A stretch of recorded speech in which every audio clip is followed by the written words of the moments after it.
Buenas noches con todas, con todos.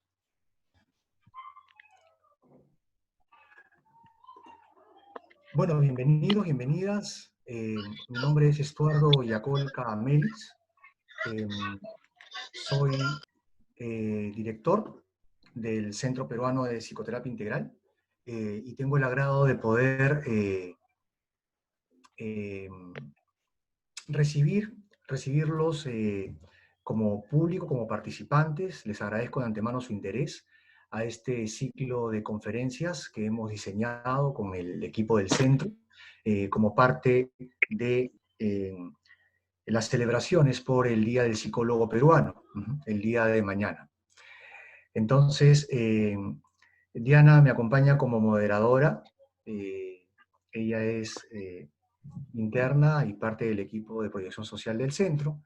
Y bueno, entonces vamos a proceder a iniciar con la primera charla de la noche.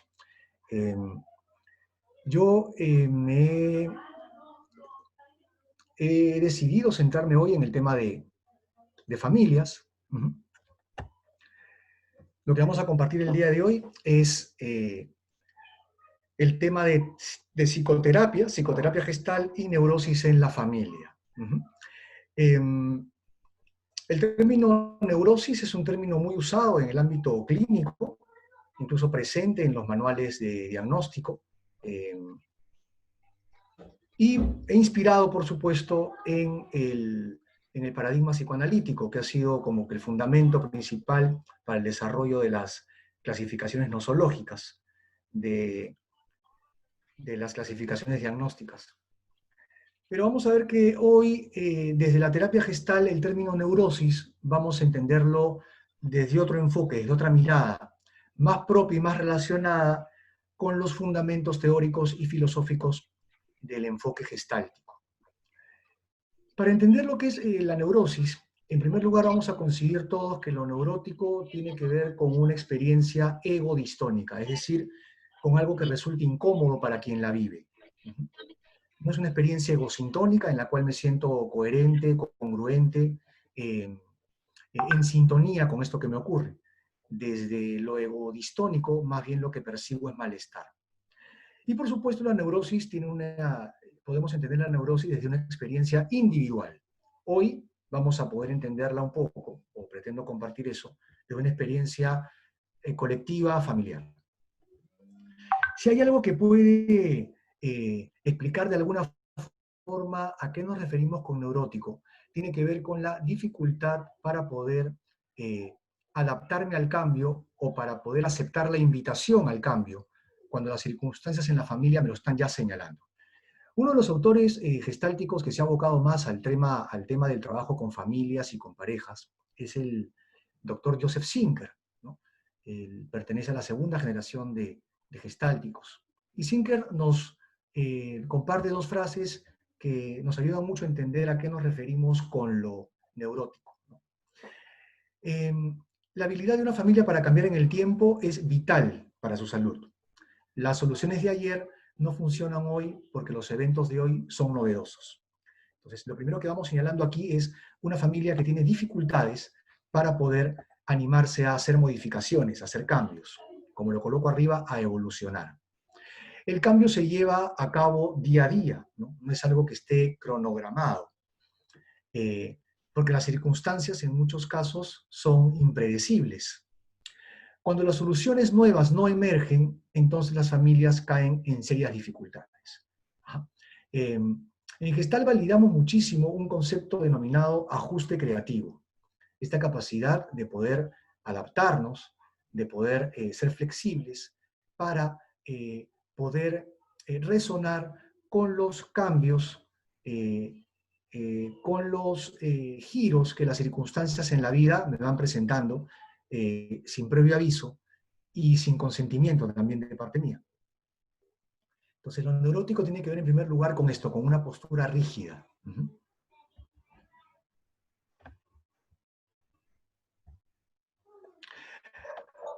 Por otro lado,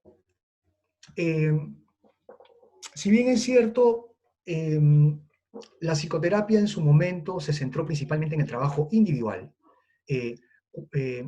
en su momento cuando pretendía también trabajar con sistemas familiares o de pareja,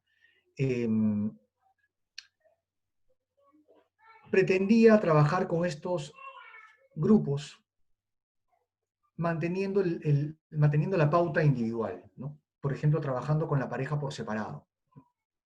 En el caso de una pareja heterosexual, sesiones con él, sesiones con ella. Lo cual, por supuesto, me permite recabar información respecto al sentir de cada uno. Pero el enfoque sistémico contempla que es importante poder considerar al tercer personaje de una relación de pareja o de una relación familiar, que es el vínculo, lo que ocurre entre los actores, los protagonistas de este sistema de pareja o familiar. Me remito a hablar de lo sistémico porque la terapia gestal en su momento también se centró en trabajar con individuos y con grupos. Y cuando pretendió también abordar el trabajo con parejas y con familias, encontró en la plataforma sistémica eh, el sustento ideal para poder desarrollar el trabajo gestáltico también para estos grupos familiares y de pareja. Entonces, en ese sentido, la terapia gestal se apoya en la teoría sistémica para poder trabajar de esta manera. No, toma. Uh-huh. Entonces, el paradigma va de pasar del trabajo de la mirada intrapersonal a la mirada interpersonal, lo que me pasa con el otro, uh-huh, y lo que al otro le pasa conmigo, de lo intrapsíquico a lo relacional. Uh-huh. Entonces, no vamos a ver a la familia como un grupo de 5 personas, o de 4 personas, o de 3 personas. Vamos a ver a la familia como un organismo entero, ¿sí? Como un organismo que danza y se mueve de manera interconectada, y considerando que lo que le pasa a un elemento de la familia influye en todos los personajes que participan de la misma. Esto tiene que ver con un entendimiento sistémico de la familia, con un entendimiento holístico, muy ligado también a la propuesta de von Ehrenfels, quien en su momento propuso la famosa sobresumatividad, ¿no? De la cual los que hemos estudiado psicología hemos escuchado muchísimo, seguramente en los primeros siglos, y la famosa frase de el todo es más que la suma de sus partes. Esta frase va alineada perfectamente con el entender a una familia como un todo y no como una simple suma de elementos. Esto puede ser difícil de entender porque es un paradigma distinto. Y por supuesto, cada familia presenta una dinámica particular. Este es un entendimiento más ligado a la postura humanista, en la que, así como cada persona tiene una forma particular de existir, cada familia también tiene una manera propia de poder también desplegarse y manifestarse. Y es importante en ese sentido entender que esta forma particular que la familia tiene, por más que nos resulte ruidosa, o incluso por más que a algunos miembros de la familia les resulte incómoda, hay que entender de antemano de que es la mejor forma que esta familia ha encontrado en el tiempo para poder funcionar. Si esta familia hubiera encontrado una forma mejor, la estaría usando. Esto es importante entenderlo desde nuestro lugar de terapeutas para que no tomemos una postura juiciosa, descalificadora, etiquetadora con la familia, sino de antemano entender que esta familia está haciendo lo mejor que puede.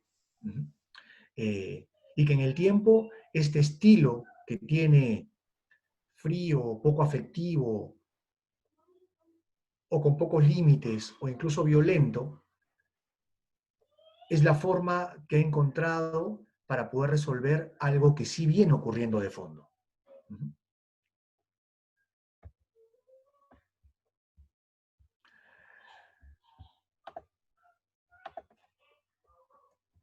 Muy bien. Entonces, cuando hablamos de neurosis en Gestalt, estamos hablando de la dificultad para poder tomar contacto con mi experiencia auténtica. dificultad para tomar contacto con mi experiencia auténtica. Ajá. En Gestalt estamos muy centrados en identificar qué es lo que me está ocurriendo y qué es lo que necesito. Eh, y se considera en Gestalt neurótico o neurótica la actitud en la que en primer lugar no soy capaz de identificar qué es lo que me está ocurriendo, qué es lo que necesito, y por lo tanto esto se traduce en una incapacidad para poder satisfacer mis necesidades. En Gestalt, lo neurótico tiene que ver, entre otras cosas, con la incapacidad para satisfacer mis necesidades, lo cual por supuesto lleva a una situación de insatisfacción que genera incomodidad y por lo tanto malestar.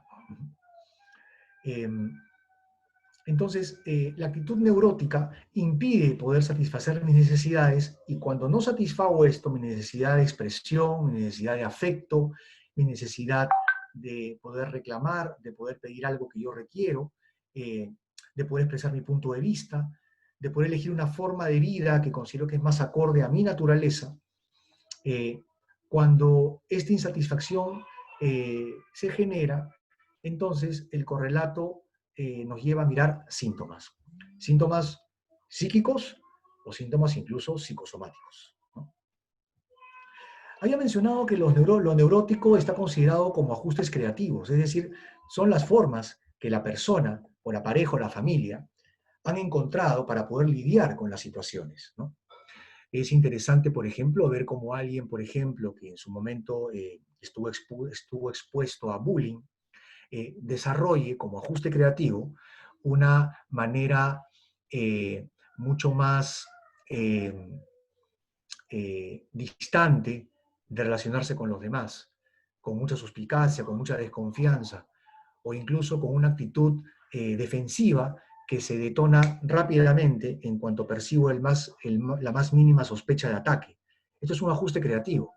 Para muchos puede ser considerado como una actitud violenta, simplemente neurótico o impulsivo. Pero cuando revisamos cómo es que se ha forjado esto, entendemos que esta es una estrategia que la persona ha adoptado para poder defenderse del entorno. Eh, el tema está en que puede ser una estrategia anacrónica, porque es probable que en este momento el tipo de amenazas a las que se enfrentó en su momento frente al acoso y hostigamiento escolar, ya en este momento no esté ocurriendo. Pero mi forma de defenderme me lleva a asumir de que todavía eso está presente o que hay que evitarlo a toda costa. Entonces es mejor tener el escudo en alto, ¿no? Ocurre de que a veces terminamos dañando más con el escudo que con la espada, ¿no? Y esa es la razón por la que a veces muchas personas terminan llegando a sesión porque dicen, no sé por qué soy tan impulsivo, por qué tengo este tipo de reacciones, y cuando revisamos qué es lo que ocurre de fondo, cuál es la motivación que lo lleva a actuar de esta manera, descubrimos justamente que esto es un ajuste creativo que la persona encontró y diseñó para poder adaptarse a una situación que le resultó pues dolorosa. Ok, continuamos entonces. Por eso mencionamos que estos son mecanismos rígidos y caducos. Eh, muy bien, vamos a seguir avanzando entonces.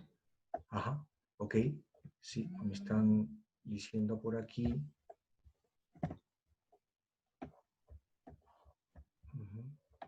Permítanme un segundito, por favor.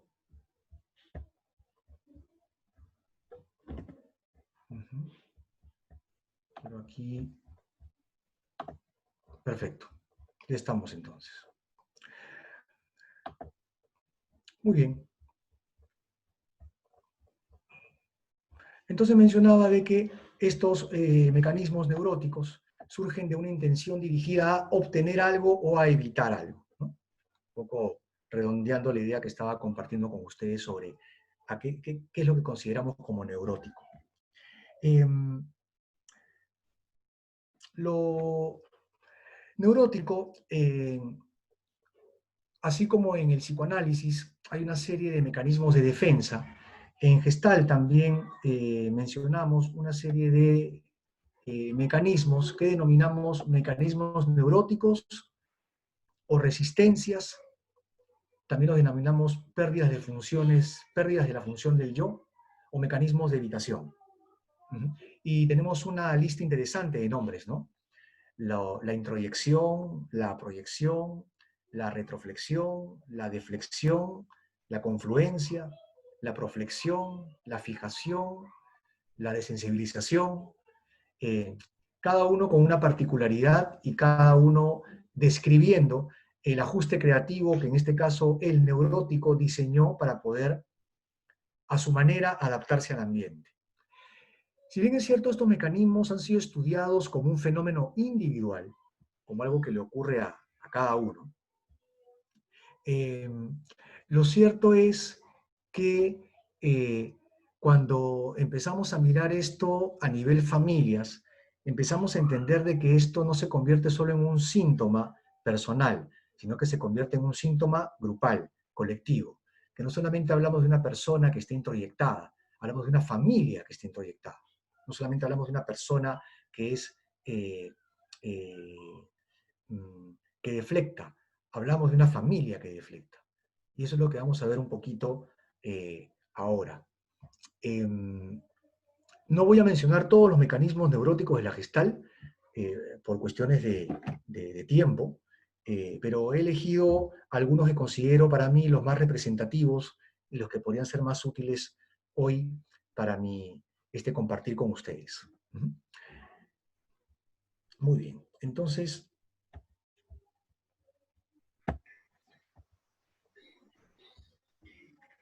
la proyección. La proyección es un término muy conocido por todos los que somos psicólogos o estudiamos o hemos estudiado psicología. De hecho, lo usamos muchísimo, incluso a veces en el lenguaje coloquial, ¿no?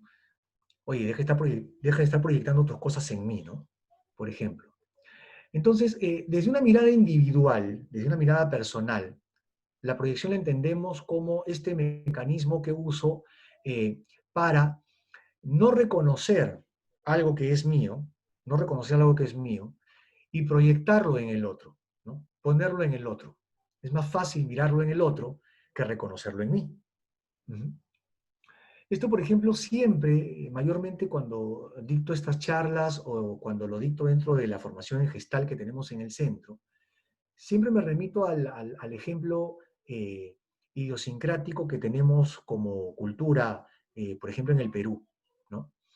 Y que ha permitido de que, por ejemplo, algunos programas de farándula o de prensa amarillista o sensacionalista hayan tenido tanto auge, por supuesto porque los consumimos. Pues tiene que ver mucho con mirar el error, la falta o el escándalo en la vida de otros, ¿no? Por ejemplo, en personajes conocidos de la farándula o del deporte. Entonces, podemos de alguna forma sentirnos muy atraídos a mirar esto respecto al otro, ¿no?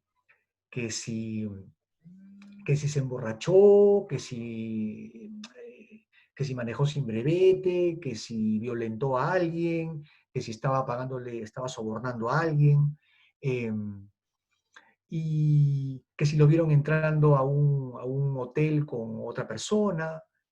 Y es como que esto nos llama mucho la atención porque es centrar mucho la mirada en el afuera, ¿no?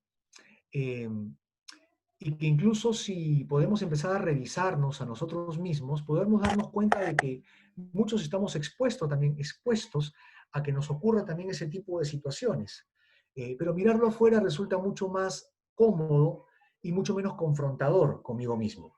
Por eso es conocido como un mecanismo neurótico también porque me impide tomar contacto conmigo y con mi propia responsabilidad.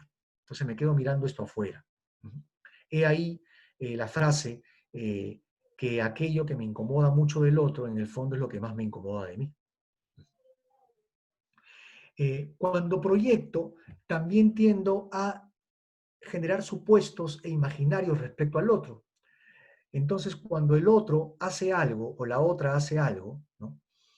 Cuando el otro de repente, no sé, eh, me pregunta dónde estoy o me dice, oye, eh, mm, ¿Por qué llegas a esta hora? Entonces, yo puedo empezar a imaginar las intenciones que tiene el otro, ¿no? Ah, me pregunta dónde estoy porque me quiere controlar, ¿no? Esto en Gestalt se considera un imaginario, mientras esto no lo pueda corroborarlo con los sentidos, es un supuesto. Y ese supuesto, en muchos casos, ¿m? No son más que proyecciones mías. Es decir, seguramente soy yo el que cuando le pregunto al otro dónde estás, es porque tengo dudas o porque pretendo de alguna forma controlarlo o evitar que haga algo que me va a afectar. Por lo tanto, cuando el otro me pregunta a mí dónde estoy, yo le adjudico al otro o a la otra la misma intención que tengo yo cuando hago esa pregunta. Espero que no haya parecido un trabalengua lo que he dicho, pero eh, es ahí la relación que tenemos entre lo que proyecto y lo que supongo de los otros. Repito, mucho de lo que supongo de los otros son proyecciones mías. Uh -huh. Uh -huh. Muy bien. Ok. Entonces, esto a nivel personal, individual. Pero si lo trasladamos al ámbito familiar, tenemos también familias que proyectan, familias proyectivas, por decirlo de alguna manera. Eh, ¿Qué síntomas notamos en las familias proyectivas? En las familias proyectivas, por ejemplo, cuando las tenemos, cuando podemos ver su dinámica, la dinámica que nos pueden mostrar, por ejemplo, en sesión, porque es importante aclarar que cuando trabajamos eh, terapia familiar con las familias, desde el enfoque gestáltico sistémico, eh, no trabajamos con cada miembro de la familia por separado, los tenemos juntos dentro de la sesión, para poder verlos en vivo, qué tipo de interacción tienen, ¿no? Esto brinda muchísima información para entender cuál es la dinámica de esta familia. Y en ocasiones, por ejemplo, notamos que la familia puede mostrar una actitud neurótica de orden proyectivo, ¿no? Por ejemplo, lo que podemos ver acá, ¿no? Cuando un miembro de la familia eh, está hablando o está diciendo algo, ¿no? El hijo, por ejemplo, está comentando algo, sí, lo que pasa es que yo termino llegando tarde a la casa, y de repente la mamá interviene diciendo, sí, claro, porque quieres desafiarme, porque quieres vengarte de mí, ¿no? O porque seguramente quieres castigar a tu papá. Entonces, ocurre mucho que las familias que proyectan tienden a completar la información que el otro da, de tal manera de que quien está dando la información, en este ejemplo, el hijo, eh, no puede, por un lado, terminar de expresar lo que realmente quiere compartir. Y ocurre además que como es una familia que proyecta, así como tenemos la madre que completa la información del hijo de lo que ella supone, que incluso de repente es lo que ella más bien sí haría, ¿no? Es probable de repente que cuando ella señala al hijo, tú lo haces para castigar a tu papá, una buena pregunta para la mamá es, o una buena intervención, que son muchas que están, es preguntar, es decirle que esto lo diga en primera persona, ¿no?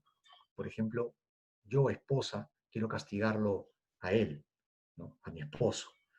Entonces acá se pueden desenmarañar una serie de detalles, como por ejemplo que la problemática familiar está, por ejemplo, muy asociada a una problemática de pareja. Eso ya implica entrar en otro terreno. No me quiero ir mucho para allá. Vuelvo a la proyección. Entonces, se interrumpen, ¿no? Traduciendo lo que el otro dice, ¿no? O diciendo cosas como que, doctor, yo le voy a explicar, mire, lo que mi hijo quiere decir, ¿no? Pero si yo escucho y recibo esto, lo que voy a escuchar es la interpretación del padre o de la madre respecto al hijo, y seguramente sus proyecciones, sus supuestos. Entonces, en estos casos es importante pedir o invitar a la familia que uno, hay que dar espacio a que cada uno se tome el tiempo necesario para poder expresar lo que quiere decir. A veces se demoran, a veces requieren evaluarlo. Eh, Son familias que no toleran el silencio, ¿no? En el momento en el cual nadie está diciendo nada, alguien tiene que decir algo acá. Eh, Permitir de que cada miembro se pueda expresar por sí mismo y que tenga tiempo para poder procesar lo que quiere comentar. Y otra cosa importantísima en el trabajo de las proyecciones y los supuestos, el gran antídoto del preguntar. Con las familias que tienen tendencia a proyectar, constantemente proponemos dentro de la terapia el tema de esto que estás diciendo de él, que es algo que tú supones, aclara que es un supuesto tuyo. Menciona que tú supones esto.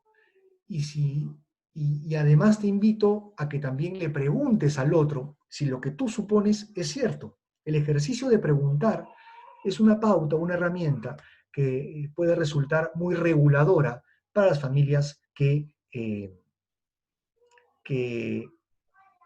están eh, usando como estrategia rígida y constante el tema de proyectar entre ellos, ¿no? Muy bien, mecanismo 1. Bueno, no es el primero, no hay ningún orden, pero es el primero que he mostrado por acá. La retroflexión. La retroflexión tiene que ver con, a nivel individual, me hago lo que en el fondo quiero hacerle al otro. Esto es muy común, por ejemplo, con el tema de la rabia, ¿no? Entonces siento rabia porque el otro hace algo que me incomoda, eh, y en vez de dirigir mi rabia hacia el otro, cuidado con lo que digo de dirigir mi rabia hacia el otro, lo voy a aclarar en un momento, no estoy haciendo una apología a la violencia. En vez de dirigir mi rabia hacia el otro,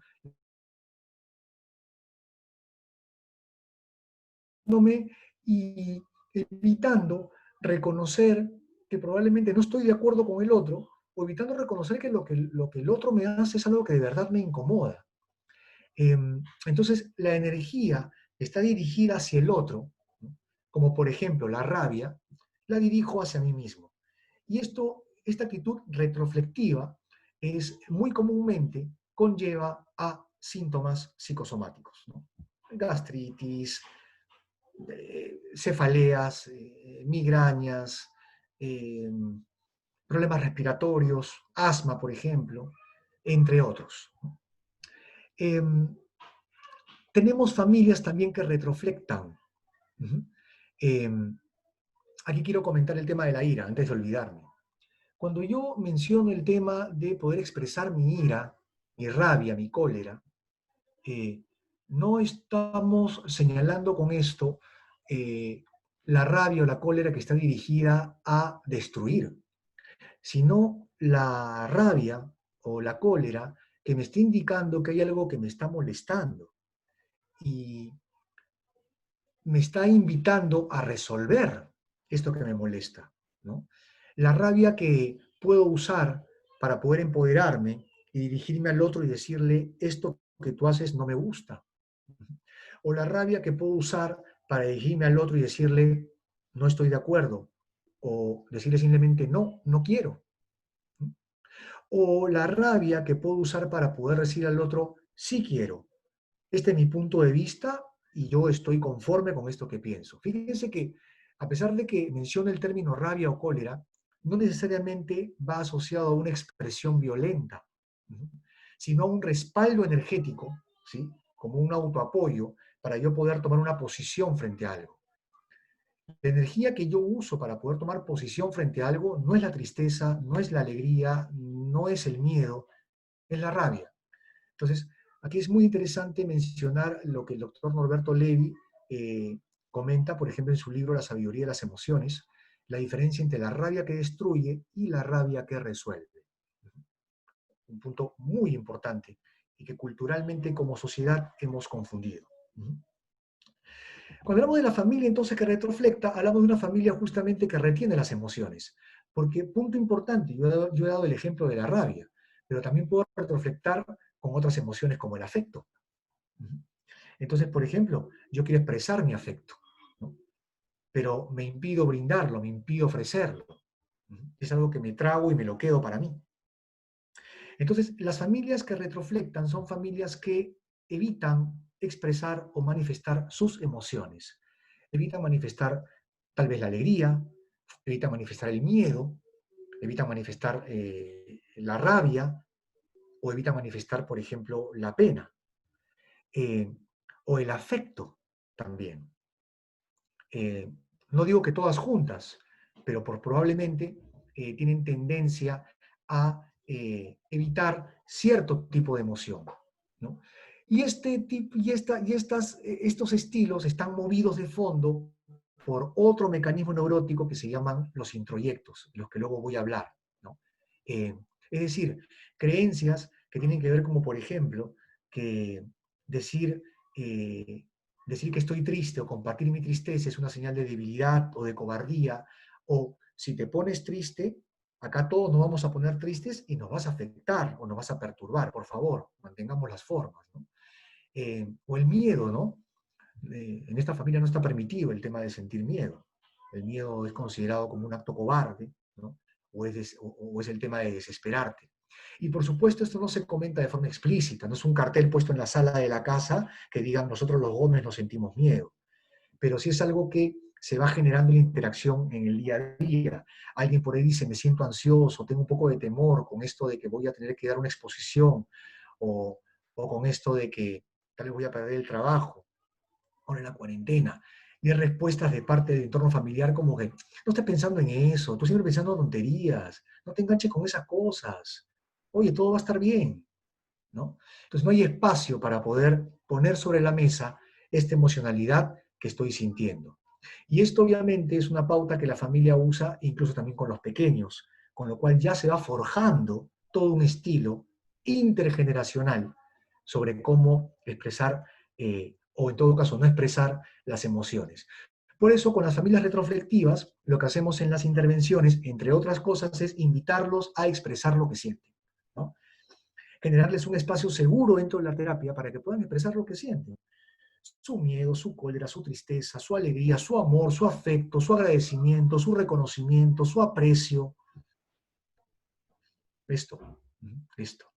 Entonces fíjense cómo esto se va ligando a lo que comentábamos al inicio de la charla, que lo neurótico tiene que ver con la incapacidad para conectar con lo que necesito y poder satisfacer, por ende, mis necesidades. Muy bien. Eh, la introyección tiene que ver justamente con estos, a nivel individual tiene que ver cuando me trago mensajes del entorno, me los trago y no los cuestiono, ¿no? Y eso lo manejo ya como una pauta de vida. Hay familias también que manejan una serie de reglas, ¿no? Muy estrictas, muy rígidas, sobre cómo manejarse en la convivencia, ¿no? Nosotros no vamos a tales lugares, no nos comportamos de esta manera, no escuchamos este tipo de música, no revisamos este tipo de información, no usamos tales palabras. Eso no tiene por qué estar mal a priori, ¿no? Eh, pero cuando este tipo de actitud impide, por ejemplo, que la familia pueda ampliar sus límites de contacto, pueda eh, probar, experimentar nuevas situaciones que pueden ser útiles para el crecimiento de esa familia o para el crecimiento de esos miembros, entonces este mecanismo ya se convierte, por supuesto, en un limitante, se convierte en un mecanismo neurótico. Entonces, estos deberías, estos mandatos que las familias manejan, también pueden ser tocados, planteados en las sesiones. Es interesante porque los que los que son expertos en identificar los introyectos en la familia son los niños y los adolescentes de la familia. Esos son los que se dan cuenta al toque de cuáles son estos mandatos rígidos que en la familia se vienen dando. Por supuesto, cuando los plantean, muchas veces de forma equivocada son tildados como rebeldes o como desafiantes, así de forma gratuita, ¿no? Pero en muchos casos, estas protestas de los niños y adolescentes no están más que señalando o haciendo o solicitando a la familia un cambio en su forma de funcionar. Ajá. En la terapia a veces lo que tenemos que hacer es ayudar a los padres principalmente que puedan escuchar este pedido y que puedan animarse a hacer algún tipo de modificación, de arriesgarse a hacer modificaciones, ¿no? Eh, Ir a lugares diferentes, hacer actividades diferentes, ajá, no sé, a los padres decirles, anímense a salir solos, a probar el tema de salir solos también, ajá, eh, eh, anímate, por ejemplo, como padre, ¿qué tal si esta semana tú, papá, te encargas de algunas cosas caseras que normalmente no haces, ¿no? Eh, que normalmente es la mamá quien lo hace. Mm, eh, Cambio de roles, ¿no? En las funciones. Con los hijos también, ¿no? A veces también invitar a que los hijos tomen funciones o acciones que normalmente no han venido tomando dentro del sistema familiar, ¿no? Una madre, por ejemplo, que dice, no, ¿cómo va a estar mi hijo? ¿Cómo mi hijo va a estar lavando la ropa? Yo por eso soy su madre, ¿no? Mi hijo tiene que dedicarse a estudiar. Esta semana, ¿qué tal si probamos que tu hijo adolescente lave su ropa? Solo por esta semana, veamos qué pasa. ¿No? No va a ser por siempre, tranquilos, solo pruébenlo. Entonces, este tipo de posibilidades lleva a la familia a experimentar opciones diferentes y darse cuenta desde ahí que descubre, ¿no? Eh, la cuarentena me parece una situación interesante que nos ha permitido poder hacer cambios también. Interesante cuando hubo esta directriz de que habían días para hombres y para mujeres, ver, por ejemplo, a tantos varones, incluido yo, haciendo las compras en el mercado, ¿no? Cosa que de repente muchos de nosotros normalmente no hacíamos. Y esto nos lleva también a hacer un cambio en la mirada que tenemos sobre la dinámica familiar. Muy bien. Eh, Tenemos también, finalmente, la confluencia. La confluencia tiene que ver con la pérdida de los límites entre el yo y el tú. Ya no hay yo ni tú, hay solamente nosotros, ¿no? Entonces aquí, cuando estamos en un estado de confluencia con el otro, no aceptamos las diferencias, por el temor de perder el cariño o el aprecio del otro. Una familia que está en confluencia es una familia que se dice a sí misma, aquí no hay desacuerdos, aquí todos pensamos igual. Acá no hay espacio para que alguien esté en desacuerdo, porque el desacuerdo es peligroso, porque si uno de nosotros piensa distinto a como pensamos como familia, eso nos puede llevar a romper la unión, a desvincularnos, a que nuestra fuerza como equipo se pierda. Y estas son creencias que en muchos casos, si voy a usar, me voy un poco para allá, voy a tomar un poco un término cognitivo-conductual, podríamos llamarlas creencias irracionales. Desde la Gestalt podríamos llamarlas fantasías catastróficas. Eh, entonces, en el afán de no romper la unión familiar, no romper la cohesión familiar, de manera rígida, ¿sí? Se toma esta medida en la que todos tenemos que estar siempre de acuerdo. Esta pauta normalmente la pone o la impone los miembros de la familia con mayor jerarquía. En este caso son los padres. Normalmente son los padres. Eh, Por ende, cuando notamos este tipo de síntomas en la familia, lo que hacemos es invitar a la familia a que se pueda permitir mostrar, ¿sí? Mostrar, por ejemplo, en la sesión, que es un terreno seguro, poder mostrar sus desacuerdos, ¿no? Entonces, se le plantea ejercicio, ¿no? Bueno, pónganse de acuerdo en algo, en alguna actividad que quieren hacer. Eh, y mientras lo hacen, le pido a cada uno de que realmente se pregunte de fondo si efectivamente estás de acuerdo con esto que se está planteando. Si finalmente se llega a una pauta a realizar, fíjate, tú como hijo, o tú como papá, o tú como mamá, o tú como hermano, ¿realmente estás de acuerdo con esto? ¿Te sientes plenamente conforme con esta posibilidad? Si hubiera una sola parte tuya que no está de acuerdo, te voy a invitar a que lo manifiestes aquí en la reunión. Veamos qué pasa, cómo ustedes tratan, cómo se enfrentan a los puntos que no tienen en común, ¿no? Y empezar a ayudarlos también que estas diferencias no siempre son peligrosas, sino que pueden ser también un punto a favor para que la familia pueda también nutrirse de las diferentes posibilidades y actitudes que cada miembro puede traer como aporte al desarrollo, al crecimiento del sistema familiar. Bueno, entiendo que por temas de tiempo tendríamos que pasar ya a la parte de las preguntas. Ok, entonces tenemos unos 10 minutos para poder pasar a las preguntas. Si alguien tiene, por favor, eh, alguna pregunta por aquí, la puede ir planteando.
Disculpen, había apagado mi audio, repito. Entonces, estaba mencionando que para finalizar esta reunión, mi intención es que podamos entender por qué, que podamos entender cómo es que funcionan, cuál es el trasfondo que hay tras estas familias, y comprender, como lo decía al comienzo, que en el fondo lo que están es cuidando, evitando algo que consideran que puede ser peligroso o buscando también obtener algo de esta manera. Eh, bueno, acá tenemos una pregunta, va a ser la última, la única y última de la reunión. Ujú, ujú. Sí, el por qué, ¿no? Bueno, el por qué es una pregunta totalmente válida, pero en muchas ocasiones cuando revisamos la comunicación en la familia, el por qué no siempre es una pregunta. El por qué a veces es una forma encubierta de poder decir que estoy en desacuerdo con algo, ¿no? ¿Y por qué llegas a esta hora? Ujú. ¿Y por qué me miras así? ¿Y por qué cuando te hablo me respondes de esta manera? Parece una pregunta, y de hecho lingüísticamente lo es. Pero cuando revisamos el trasfondo del mensaje de esta supuesta pregunta, revisamos que lo que la persona realmente quiere decir no es ¿por qué llegas tarde? Lo que realmente quiere decir es me molesta que llegues tarde o no quiero que llegues tarde. ¿Por qué me hablas así? En el fondo es no me hables así, no me gusta la forma en la que me estás hablando. Es una pauta lingüística que observamos mucho en gestal y que señalamos también cuando la notamos presente, ¿no? Le pedimos a la persona que esa pregunta, ese por qué, lo transforme en una afirmación. Y esto puede ayudar en muchos casos a que la comunicación se limpie, se haga mucho más transparente y podamos permitir que la familia, que sus miembros puedan entender mejor qué es lo que el otro me quiere comunicar o me quiere, pues, solicitar. ¿Sí? Excelente, muchas gracias por tu pregunta, Kerly. Muy bien, entonces, muchísimas gracias por su participación a todos, a todas. Y para poder cerrar, solo quisiera pues invitarlos a que puedan continuar ahora con las charlas que tenemos, la siguiente charla que tenemos hoy y las que tenemos el día de mañana, todas muy interesantes a cargo del staff de docentes y psicoterapeutas de nuestro centro. Y aprovecho también poder invitarlos, invitarlas a nuestro nuevo ciclo formativo de psicoterapia gestal para quienes estén interesados en formarse como facilitadores o como psicoterapeutas gestálticos dentro de nuestro con nuestro centro y con el staff de nuestro centro. Estamos arrancando el 7 de mayo, así que para mayores informes se conectan a través de WhatsApp o de la página del centro, que es Centro Peruano de Psicoterapia Integral.